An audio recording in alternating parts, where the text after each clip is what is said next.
Sir. నమస్తే అమ్మా. Sir, మీరు ఇందాక చెప్పారు కొన్ని పేర్లు మంచివి కావు అని, అంటే బ్యాడ్ నెంబర్ వస్తుంది, సంథింగ్ డేంజర్ నెంబర్ అని.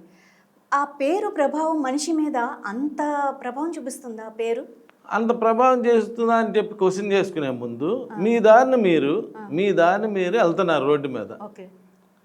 అక్కడెక్కడో గుడిలో నుంచి మంచి పాటలు వస్తున్నాయి, మీరు పెట్టల క్యాసెట్, మీకు సంబంధం లేదు, ఆటోమేటిక్గా మీ చేతులు మ్యూజిక్ వేస్తూ ఉంటాయి. అంటే ఎక్కడో జరుగుతున్న మంచి వైబ్రేషన్స్ మీ మైండ్ మీద అంత పనిచేసి మీరే మ్యూజిక్ వేస్తారు, మీరే ఆనందంగా ఫీల్ అవుతారు.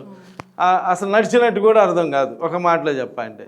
అంటే ఆ వర్డ్స్ యొక్క ప్రభావం మీ మీద అంత చూపించింది.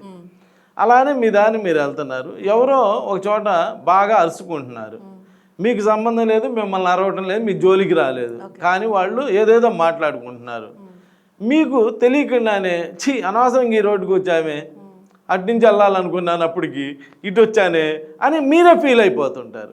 అంటే ఎక్కడో జరిగేటువంటి వర్డ్స్ యొక్క ప్రభావమే మీ మైండ్ మీద అంత ప్రభావం చూపించినప్పుడు రోజు నిరంతరం రోజు 10 సార్లు 100 సార్లు పిలిచే మీ పేరు బాగా లేకపోతే నెగిటివ్ వైబ్రేషన్స్ వచ్చేస్తాయి.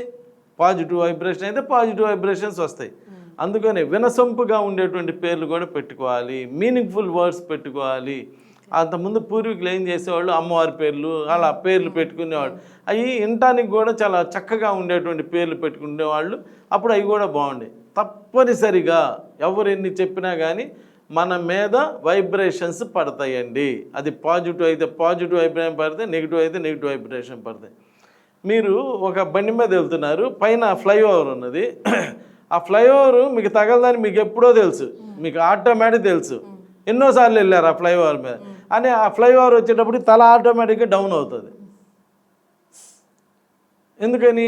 అదే వైబ్రేషన్ అక్కడ, అది దాని యొక్క ఆరా అంటారు దాన్ని, ఆ వైబ్రేషన్ అది పనిచేసింది. మీకు తెలుసు, ఎన్నిసార్లు తిరిగాం కదా అక్కడ, అన్నిసార్లు తగిలినప్పుడు ఇవాళ ఎందుకు తగులుతుంది, ఆటోమేటిక్ డౌన్ అవుతుంది. ఇదేనమాట ఆరా. ఇవన్నీ ఉంటాయి అమ్మ. సో మీరు తప్పనిసరిగా మీ పేరులో పాజిటివ్ నెంబర్ ఉన్నదా నెగిటివ్ నెంబర్ ఉన్నదా అని తెలుసుకొని చేసుకోవడం ఎప్పటికైనా జీవితంలో చాలా మంచిది. ఏ నెగిటివ్ నెంబర్స్ లేకుండా పెట్టుకుంటే పేరు చాలా బాగుంటుందమ్మా. పాజిటివ్ నెంబర్స్ లేకపోయినా మనం పరిగెత్తకపోయినా బాధలేదమ్మా, జ్వరం లేకుండా ఉంటే చాలు, మన పని మనం చేసుకుంటాం అనమాట. అలా చేసుకోండి. Thank you. ఓకే.